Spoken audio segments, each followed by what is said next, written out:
ఒకరోజు యేసుక్రీస్తు ప్రభువారు ఆయన శిష్యులు దోణిలో సముద్రం మీద వెళ్తూ ఉన్నారు. యేసుక్రీస్తు ప్రభువారు ఆ దోణిలో కూడుకొని ఉన్నారు. అయితే అప్పుడు వీళ్ళు ప్రయాణిస్తూ ఉండగా ఆ దోణిలో ఏం జరిగిందంటే గాలి తుఫాను కొట్టింది.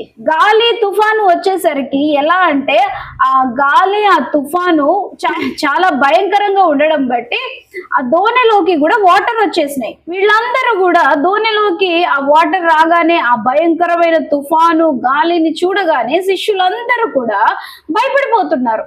ఎందుకనంటే ఆ యొక్క గాలి తుఫాను వచ్చేటప్పుడు వీళ్ళందరూ కూడా ఆ లోకపు నేత్రాలను తెరుచుకొని చూస్తున్నారు. కానీ లోపల యేసుక్రీస్తు ప్రభువారు ఉన్నారు కదా, యేసయ్య ఆయన దేవుని కుమారుడు కదా, యేసుక్రీస్తు ప్రభువారు ఆయన దేవుడే కదా, ఆయన ఉండగా మనకేమవుతుంది?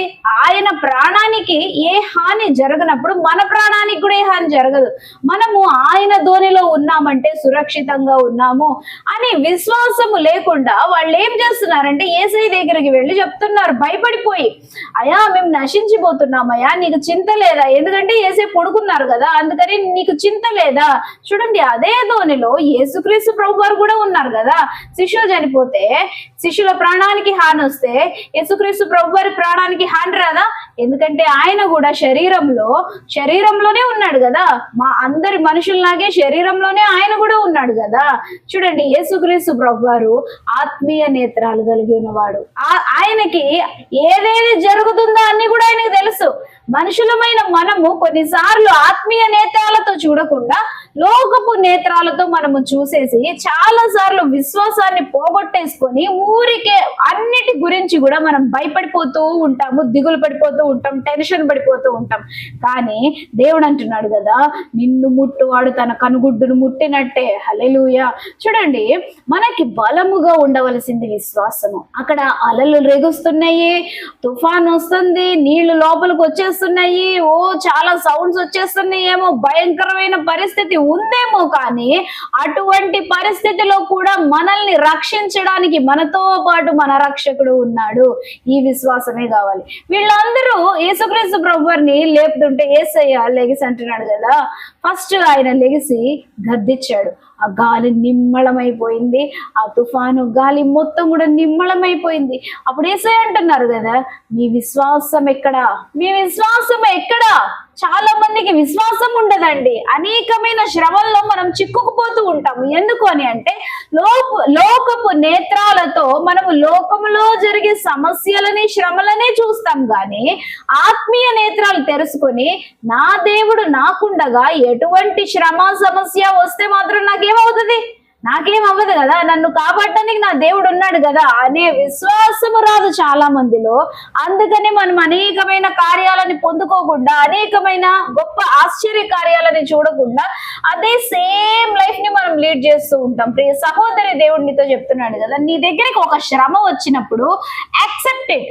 ఆ శ్రమని విశ్వాసముతో దేవుని సన్నిధిలో నువ్వు ప్రార్థన చేసినప్పుడు ఆ శ్రమకి సొల్యూషన్ దొరుకుతుంది. చూడండి, సొల్యూషన్ ఉండాలి అని అంటే, ఎవరైనా సొల్యూషన్ చెప్పాలంటే సమస్య ఉంటేనే కదా ఆ సమస్యకే సొల్యూషన్ చెప్తారు. సమస్య లేకపోతే సొల్యూషన్ ఎక్కడ? సమస్య ఉంటేనే సొల్యూషన్. చాలా మందికి నా జీవితంలో దేవుడు ఆ అద్భుతం చేయాలి, ఈ అద్భుతం చేయాలి, నాకు ఆ కార్యం చేయాలి, ఈ కార్యం చేయాలి, అవన్నీ కూడా చెప్తూ ఉంటారు. అవన్నీ జరగాలంటే నీ కుటుంబంలో, నీ జీవితంలో శ్రమ వస్తే ఆ శ్రమని యేసయ్య సాల్వ్ చేస్తాడు. అప్పుడు దేవుడు నామం ఘనపరచబడుతుంది. మరి నీకున్న శ్రమల్లో నువ్వు దేవుని దగ్గరికి వస్తున్నావా? వాటన్నిటికీ సొల్యూషన్స్ వెతుక్కోవడానికి. శ్రమ వచ్చినప్పుడు లోకములో పడి లోకపు ఆన్సర్స్ కోసము, లోకపు మనుషులు చేసే ఆ ఆర్భాటము, లేకపోతే వాళ్ళని నమ్మి వాళ్ళ దగ్గరికి వెళ్తే నాకు సహాయం చేస్తారు, వీళ్ళ దగ్గరికి వెళ్తే నాకు సహాయం చేస్తారు అని, వాళ్ళ దగ్గరికి వెళ్తే నాకు సహాయం వస్తుంది, వీళ్ళ దగ్గరకు వెళ్తే నాకు సహాయం వస్తుంది అని దేవుడిని మర్చిపోయి లోకస్తుల మీద డిపెండ్ అయినప్పుడు, లేకపోతే నీ స్వశక్తిని ఆధారం చేసుకున్నప్పుడు, దేవుడిని కాకుండా ఇంకా దేని మీదైనా ఎవరి మీదైనా ఆ సమస్య పరిష్కారం కోసం నువ్వు ఆనుకున్నప్పుడు నీ జీవితంలో కార్యాలు జరుగుతాయా? ఆయన ఏ విధముగా మూవ్ అవుతాడు నీ జీవితంలో? మూవ్ అవ్వలేడు కదా. మొదట నీకు కావాల్సింది విశ్వాసం.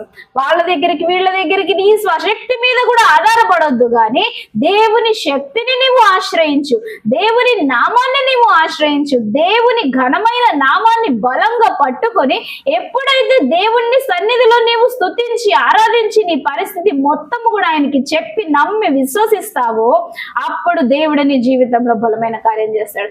నమ్ము వారికంట ఏది కూడా అసాధ్యం కాదంట. నమ్ము వారికంట అసాధ్యమైనది ఏది లేదంట. నమ్ము వారికి సమస్తము సాధ్యమే. నమ్ముట నీ వలనైతే నీకు సమస్తము సాధ్యమే అని యేసయ్య అంటున్నాడు. నువ్వు నమ్మడం ఒక్కటమే ఆలస్యం, నువ్వు నమ్మాలి, అదొక్కటే ఆలస్యం. మరి నమ్ముతున్నావా లేకపోతే నమ్మకుండా నేముందిలే అయిపోయిందిలే అది ఇది అని నువ్వు అనుకుంటున్నావా? ప్రియ సహోదరి, నీ భయంకరమైన పరిస్థితి ఏదైనా కాలేజీలో సీట్ కావాలా, నమ్ము దేవుని సన్నిధిలో. ఉద్యోగం కావాలా, నమ్ము దేవుడు నాకు ఉద్యోగం ఇస్తాడని నమ్మి ప్రార్థన చెయ్యి. చూడండి, ఉద్యోగాలు అన్ని కూడా అందరికి పైనుండి పడిపోయినాయా? కాదు కదా. అనేక మంది ఆ ఉద్యోగం పొందుకోవడానికి చాలా ప్రయత్నించారు. ఆ ప్రయత్నాలలో అనేక మంది దేవుణ్ణి ఆశ్రయించిన వారు, దేవుణ్ణి ఆధారం చేసుకుని ముందుకెళ్ళిపోయిన వాళ్ళు, దేవుని కృప వలనే ఉద్యోగం పొందుకున్న వాళ్ళు అనేక మంది ఉన్నారు. సహోదరి, నువ్వెందుకు దేవుని సన్నిధిలో ఆధారపడట్లేదు? నువ్వెందుకు దేవుణ్ణి ఆశ్రయించట్లేదు? నువ్వెందుకు దేవుడు నా జీవితంలో ఈ కార్యం చేస్తాడు అని నమ్మకుండా ఎప్పుడు కూడా నువ్వు ఒక నీరసంగా నా జీవితంలో జరుగుతుందా, ఏం జరుగుతుందిలే కార్యం, ఏముందిలే ఇంకా సమయం అంతా అయిపోయిందిలే అని సొనగుకుంటూ గొణగుకుంటూ నీలో నువ్వే చెప్పేసుకుంటూ ఉంటున్నావా? ఇవన్నీ కూడా దేవుడికి ఇష్టమైనవి కాదు.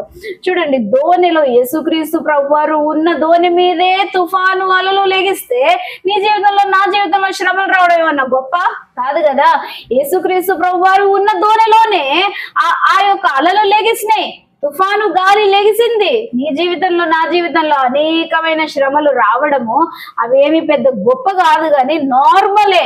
కానీ వాటిని ఎప్పుడైతే దేవుని నామాన్ని ఆశ్రయించి నువ్వు పరిష్కరించుకుంటావో, దేవుని నామంలో ఆ ప్రాబ్లమ్స్ అన్ని కూడా సాల్వ్ అయ్యేలాగా నువ్వు ఎప్పుడైతే దేవుని సన్నిధిలో కనిపెడతావో అప్పుడు నీ జీవితంలో బలమైన మార్పు జరుగుతుంది. అప్పుడు నీ జీవితంలో బలముగా దేవుడు కదలడము నువ్వు చూస్తావు. ప్రియ సహోదరి, దయచేసి దేవుని సన్నిధిలో అందుకని విశ్వసించు. నిశ్చయముగా దేవుడు నిన్ను కాపాడి ఆశీర్వదించి నిన్ను లేవనెత్తేవాడై ఉన్నాడు. ఇంకా మనం పరిశుద్ధ గ్రంథంలో చూస్తే అనేకమైన చోట్ల కుంటి వారు నడిచారు, మూగవారు మాట్లాడారు, అంగహీనులు గంతులేస్తారు. ఎంతమంది ఈ దినాల్లో కూడా మనము చూస్తున్నాము. అనేక మంది కూడా దేవుని నామములో స్వస్థపరచబడము మనం చూడట్లేదా? గుడ్డి వాళ్ళు చూపు పొందుతున్నారు, చెవిటి వాళ్ళు వింటున్నారు, దయ్యాలు పట్టిన వాళ్ళు వెళ్ళగొట్టబడేలాగా దేవుడు చేస్తున్నాడు. ఇటువంటి గొప్ప కార్యాలు ఇవన్నీ కూడా విశ్వసించు. దేవుడు నీ జీవితంలో నిశ్చయముగా జరిగించే దేవుడే ఉన్నాడు. మనకి సమస్తం కూడా దేవుడే అండి. దేవుడు ఒక్కడు ఉంటే చాలు, మనకి అన్ని ఆటోమేటిక్ గా వస్తూనే ఉంటాయి. ప్రార్థన చేసుకుందాం. పరిశుద్ధుడా, పరమ తండ్రి, నీకు వందనాలు నాయన. ఈ వాక్యాన్ని మా అందరికీ ఇచ్చావు. దయచేసి ఈ వాక్యాన్ని ఆశీర్వదించండి.